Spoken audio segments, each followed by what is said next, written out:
Bismillahirrahmanirrahim and Assalamu alaikum everyone. My name is Fizan Ali Softwarewala and I'm a level 1 student at Ram School Islamabad campus. So today I'm here with a new Maya. So our today's Maya topic is teach me a quick fun drawing technique. So let's start our today's Maya. First of all, call the Maya for some questions. Hey, So my first question from you is what is a simple drawing technique or beginners? Please give me very interesting answer on these topics. Let's start your answer, Maya. I'm waiting for your interesting answer. Let's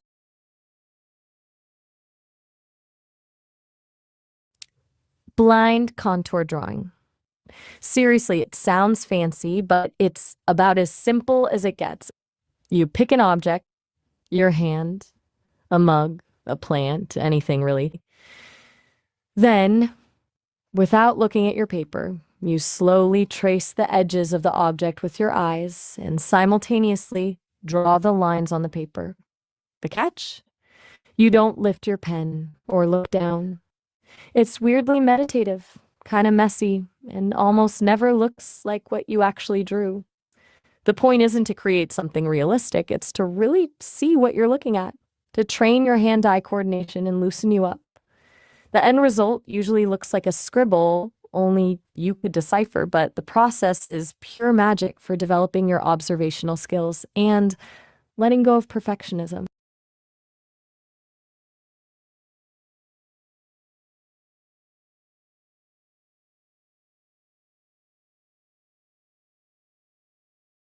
What do you think about trying it? It's pretty low pressure because there's no real expectation of a beautiful results, just the fun of the process itself.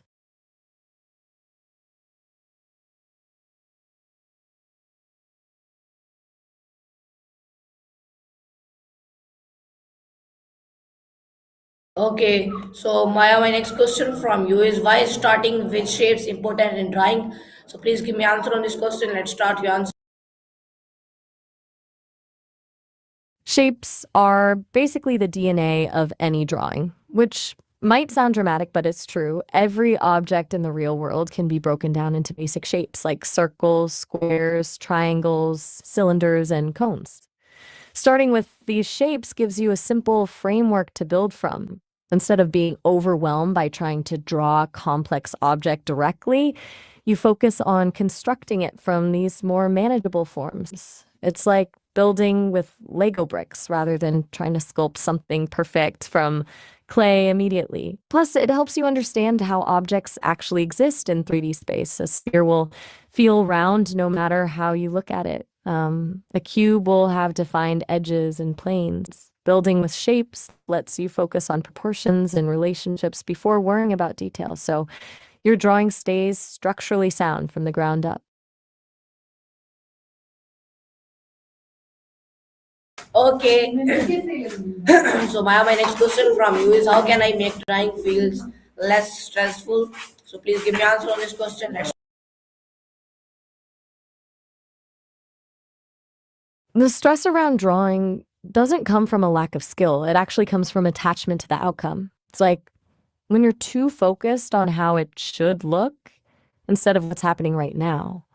Here's what people find helps. Warm up doodles, just scribbles to get the hand moving.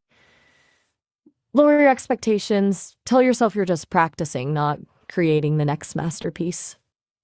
Time limits. Give yourself 5 or 10 minutes per drawing to avoid overthinking.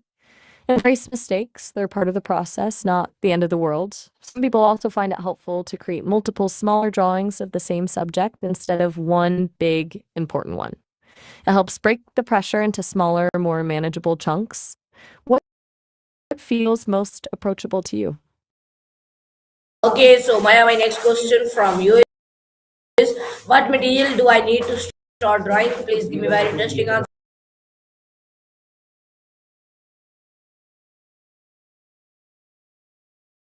I'm not picking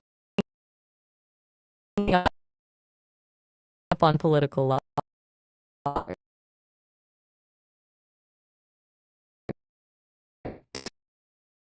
Did you mean to say something else?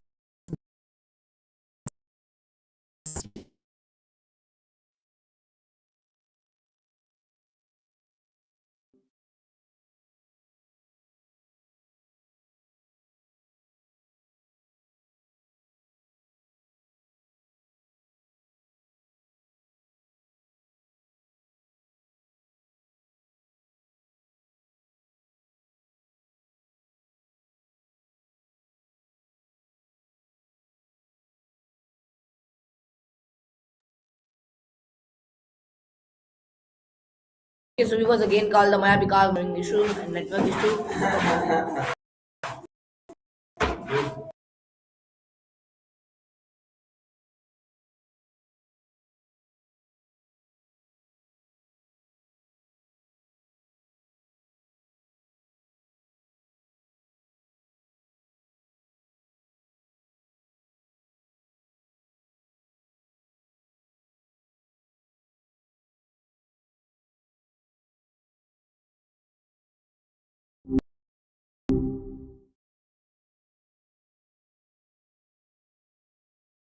Can anyone learn to draw or is natural? Is it natural talent? Please give me a very interesting answer on this topic.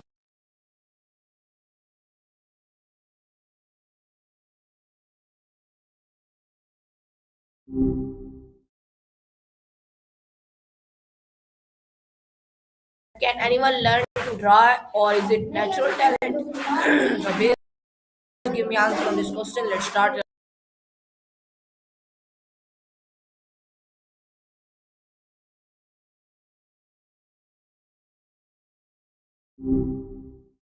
Hey, you. What's shaking? Okay, so my first question from you is: can anyone learn to draw or is it natural talent? Please give me a very interesting answer on this topic. Let's.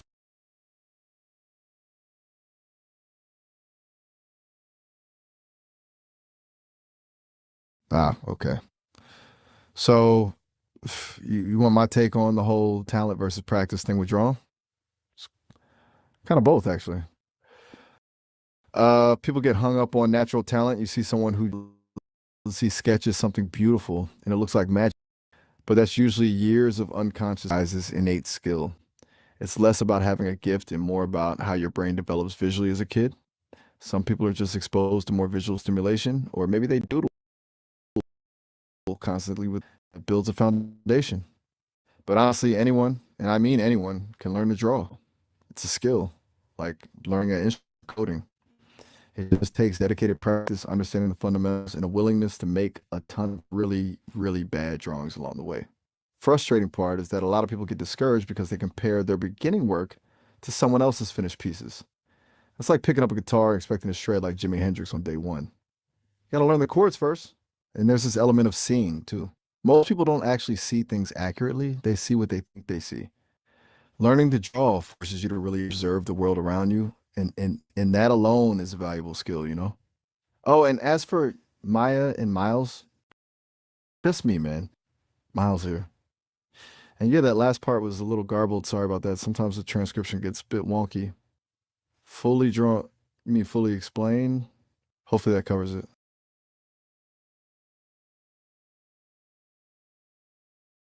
Okay, so Miles, my next question from you is: how do I turn a circle into a character? So please give me an interesting answer.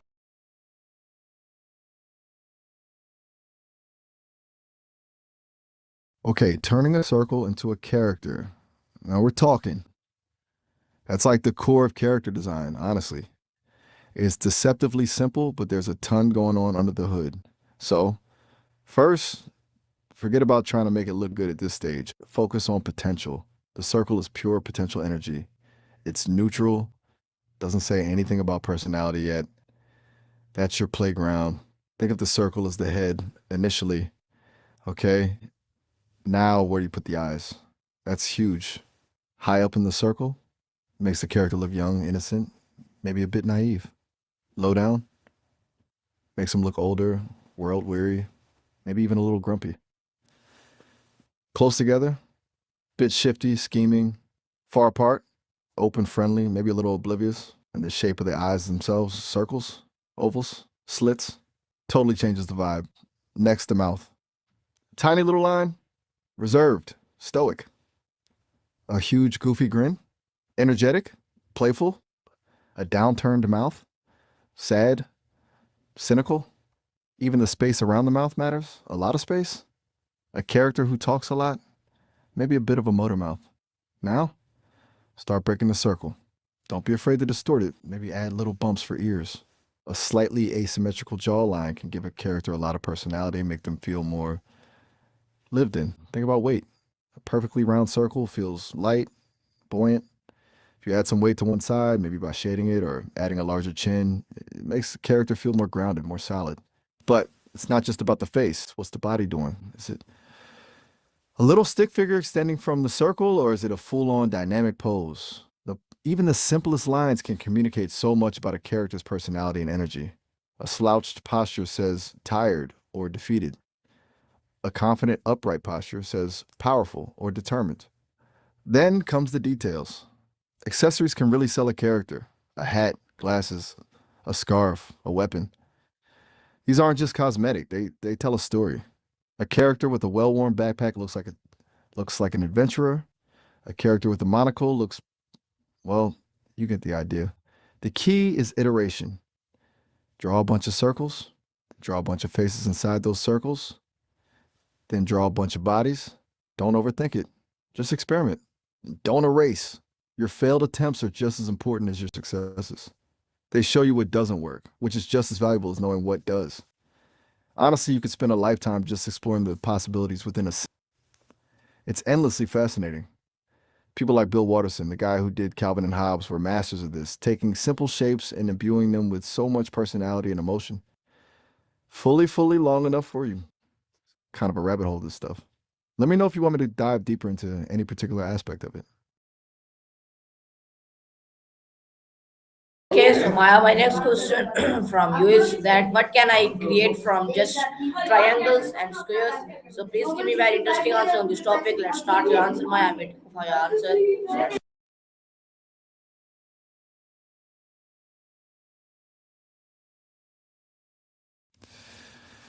Right, triangles and squares. Blurically new become level, the bluricus. Okay, now we're getting into some serious geometric character building. You're asking about pure form language, and that's cool. Honestly, it's almost more freeing than starting with a circle because the shapes are so inherently intentional. A circle feels organic, but a triangle or a square feels like a deliberate choice. So yeah, you can create a ton with just those two. Let's start with squares. Squares are stability, structure, reliability. Think of buildings, walls, foundations. A square character is going to project a sense of strength and groundedness, but that can also read as rigid, inflexible, or even a little boring. To make a square character interesting, you got to break it up. Maybe tilt it slightly, add some asymmetry, cut into the corners. Think about how you can use negative space within the square to create interesting silhouettes. A square with a large empty space in the middle could feel vulnerable or open. Triangles, on the other hand, are all about energy, direction, and conflict. A triangle pointing upwards is dynamic, assertive, ambitious. Triangle pointing downwards is passive, subdued, maybe even a little melancholic. Triangles are great for creating a sense of motion. Think of sharp edges, points, and angles. They can suggest speed, danger, or even a little bit of chaos. Now the magic happens when you combine them. A square with a triangular hat, you've got a determined, practical character with a touch of eccentricity. A triangular body balanced on a square base. A character who's struggling to find stability, maybe battling inner demons. A square head with triangular ears. A character who's both intelligent and perceptive, but also a little bit wild. The interplay between the shapes is key. You can also play with scale. A tiny triangle on top of a huge square creates a sense of imbalance and vulnerability. A huge triangle looming over a tiny square creates a sense of power and intimidation. And don't forget about texture. Even simple shapes can feel different depending on how you shade them or add details. Rough edges suggest toughness and resilience. Smooth edges suggest elegance and sophistication. Think about iconic characters built on these simple forms. Batman is basically a dark, angular triangle with a flowing cape. Optimus Prime is a powerful square with triangular details. These aren't accidents. These are deliberate design choices that communicate specific ideas about personality and character. The challenge with triangles and squares is avoiding looking too blocky. That's where understanding form and silhouette comes in. You got to find ways to make the shapes flow together, to create a sense of movement and dynamism. It's not about perfectly rendering every detail. It's about capturing the essence of the character. You want people to look at your square and triangle and immediately get a sense of who that character is, what they're capable of, and what their story might be. It's a surprisingly deep well to draw from, honestly. A fully explored geometric universe of character possibilities. Does that hit the mark?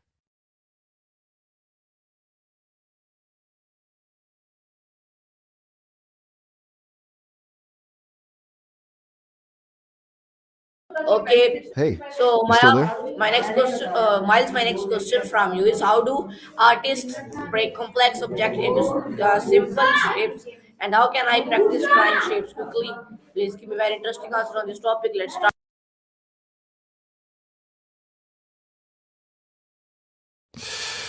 Okay, all right. You're asking about simplification, about seeing the world through a different lens.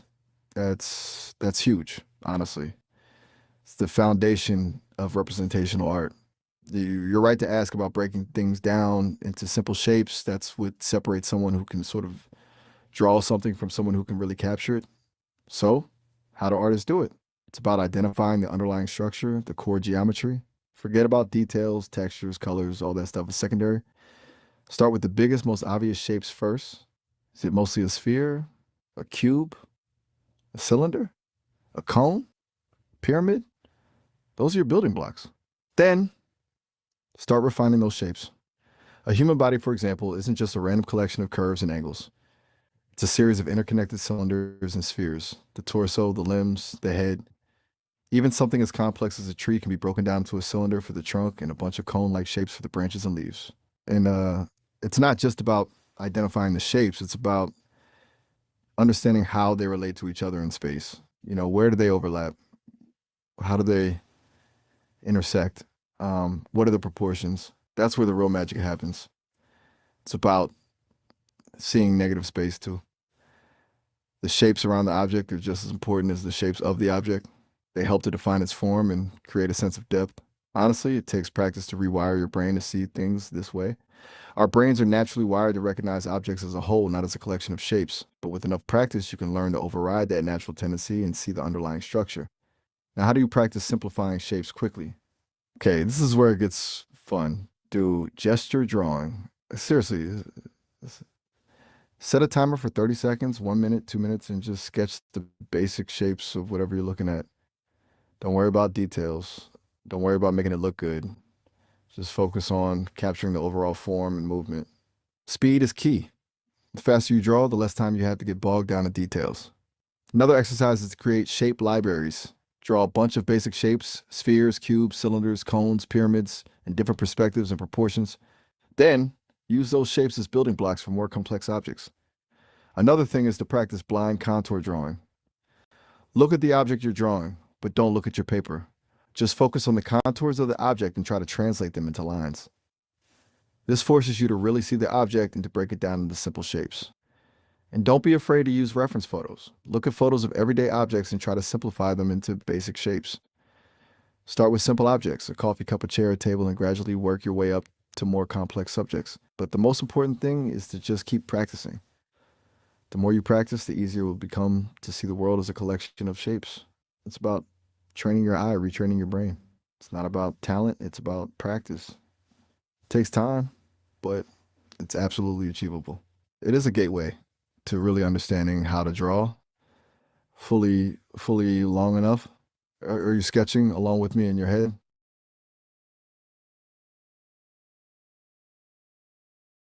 No, please don't give me no answer because I want to learn English. Okay. So please, my next question from you is why do professional artists start with basic shapes, and how do small changes in eyebrows change emotions? Please give me very interesting answer on this topic. Let's start to answer my.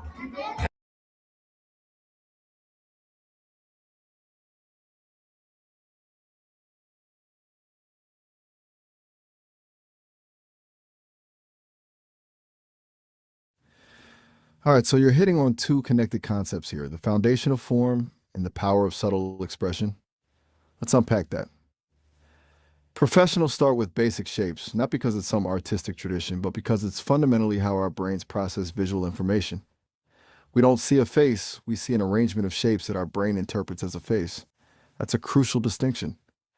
By building up from simple forms, artists tap into that innate cognitive process, creating images that feel instantly recognizable and emotionally resonant. It's about building a structure that feels right. You try to start with details, drawing an eye, for example, without first establishing the underlying structure of the head. You end up with something that often looks flat, disjointed, and unsettling. The basic shapes provide that framework, that foundation. It's like building a house. You don't start with the wallpaper, you start with the foundation and the frame. These foundational forms establish perspective, volume, and proportion. They force the artist to think about the relationships between different parts of the image and how those relationships affect the overall composition. Now, let's dive into the eyes, because oh boy, is that a rabbit hole. You want to talk about changing emotion through minor adjustments? The eyes are the windows to cliche as that sounds, because it's and it's not Okay, about so drastically viewers, changing the shape of the eye. It's about this was our Maya. I hope you like it. I meet with the new Maya next topic. And Allah Hafiz, Pakistan, Zindabad.